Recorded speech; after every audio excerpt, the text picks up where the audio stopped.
Hi everyone, welcome back to my channel. I am very excited for today's review because we are going to be doing a first impression mini review of the new fragrance from Viktor and Rolf, Spicebomb Dark Leather. Now, it was a journey for me to get my hands on this bottle. I actually ended up ordering it from France, which you always need to be careful about these overseas websites that you order from because I never got the bottle, but I was at Macy's today. And guess what I saw sitting on the shelf? So I just went ahead and bought it, you know, just in case my other order never comes through. I'm so excited to smell this with you guys.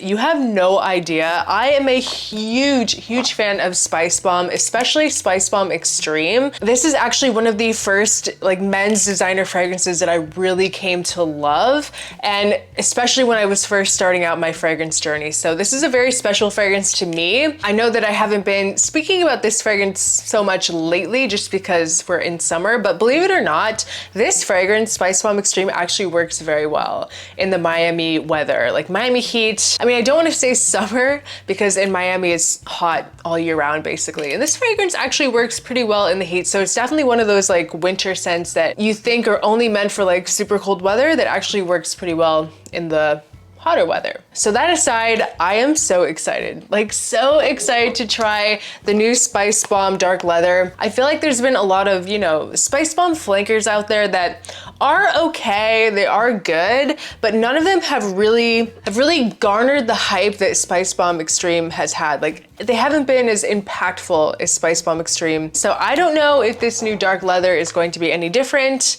Is it going to be a letdown? Is it going to be even better than Spicebomb Extreme? I'm really excited to find out. So let's just go ahead and open this up. I honestly don't really know too much about this fragrance. All I do know is that I paid just under $150 for a 90 ml bottle. So it's a little refreshing. It's still a lot, keep in mind, it is still a lot, but it feels good to not be spending $200 on a designer fragrance. That being said, appreciate the price point. And I think that honestly with Viktor and Rolf, generally their fragrances are worth that price point because especially with Spicebomb Extreme, it's always had this kind of niche quality to it. I really feel like with Spicebomb Extreme, you could have just bottled it into a Xerjoff bottle and sold it and it would have been accepted for that price point. I think that it definitely is a very well-blended scent, but okay. Look at this bottle. This is a pretty cool bottle, all black. I don't know. I feel like the bottle kind of walks the line of being cool or being kind of tacky. Leave a comment below if you think the bottles are chic or tacky. I'd love to know what you think. They're not as bad as Rabanne style bottles, but it's still a little sus.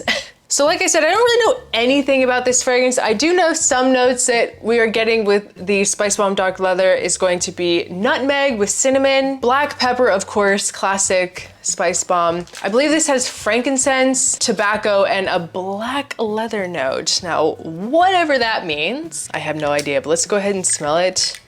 Yeah, this feels a little tacky. Let's spray it. Definitely a very wide spray. Yeah. In the air, I'm getting that Spicebomb Extreme DNA big time. Yeah. Yeah, this is what I was expecting. Immediately, I'm getting some sort of black pepper. It's super spicy, but honestly, I'm getting a lot of nutmeg too, right from the beginning. You're definitely feeling these kind of baking spices, but I will say that this doesn't feel as gourmand-ish as Spicebomb Extreme. It doesn't feel quite as sweet. It feels like the spices are a little bit more dry, and it is definitely very leathery. But immediately, the fragrance feels very high quality. Like I said, there's just something about these Spicebomb fragrances that just feel very niche to me. I don't really know what it is, but there's something in this. It's just it's impressive. I really like this DNA. I see the similarity with Spicebomb Extreme, but I really feel like it's not as sweet. I'm definitely getting some sort of vanilla, but it's not quite as densely thick vanilla. There is going to be a lot of leather in here. And what I think is kind of cool about it is that the leather in here is coming off a little bit skanky. I don't know if skanky is really the right word, but it's definitely not like a ombre leather, like a clean, easy to wear leather. I don't think that this is going to be hard to wear because it is really balanced with the other notes in this, but it does not feel like your typical designer leather dominant fragrance, which is kind of sexy. It definitely puts out this very like dark and alluring aura. I like it. I actually like it a lot. And I'm getting something kind of fresh. Like, I don't know, it is a dark fragrance, like a very dark fragrance.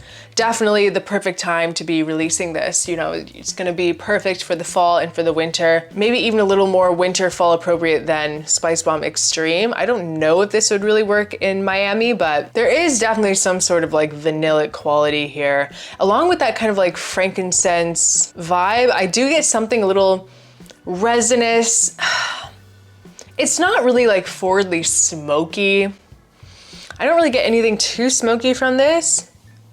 It's kind of like an ashy tobacco with a very clean, smooth, like kind of sweet resin, but mixed in with all of these really strong spices. I feel like those elements of the scent come off kind of creamy, but the spices on top kind of balance that out. It's definitely a very aromatic scent. I do really like this. I feel like it's going to be a very unique leather in the designer world. Definitely different feeling than things like ombre leather, things like Ralph's Club Elixir, and kind of like those typical designer leather scents. There's just something about this, it takes it to the next level. It's definitely a little bit darker feeling and something very like intriguing about it. Like you just want to keep smelling it. It definitely is like the perfect scent profile for a guy that just doesn't want something typically blue, fresh, you know, like basically what is generally available in the designer world. This is definitely something to wear to kind of stand out and kind of go outside of that norm, but still very appealing. And I like that it's kind of right there on the edge. You know, it's not like typical designer leathers, but it's not too much that it's going to be too rough for some people. I don't think anyone's really going to smell this and be like, oh, it's too skanky, it's too rough, it's too animalic. It doesn't really come off that way to me.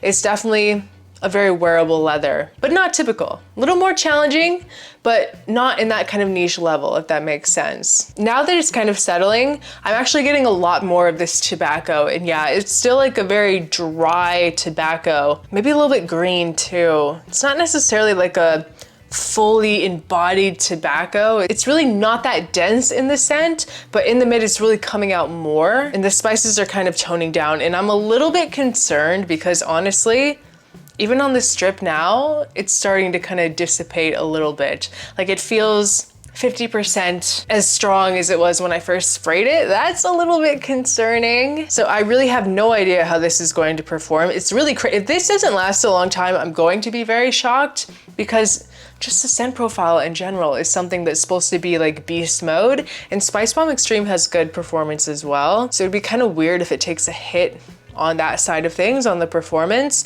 But the ultimate question is, do you really need both? Are they both worth having? Because they are pretty similar. I'm gonna do a full side-by-side comparison very soon of the two, but just immediately, the main difference that I get is that with Spicebomb Extreme, I'm getting way more vanilla, way more of this kind of like Christmassy, festive, slightly gourmand vibe.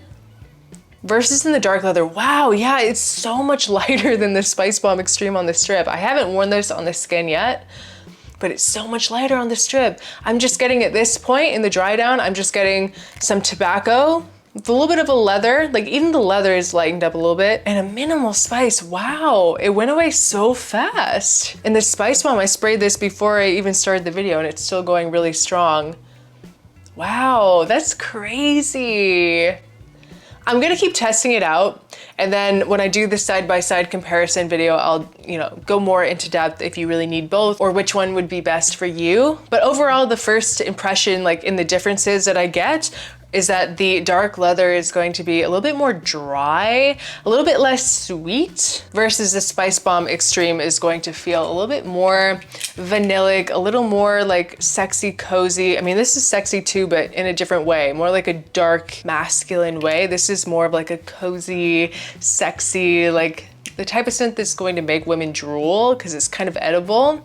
This does not really have that factor for me. So I'm gonna do some testing on these. Honestly, the opening really grabbed my attention. As it's kind of coming into the dry down, I'm not so impressed by it.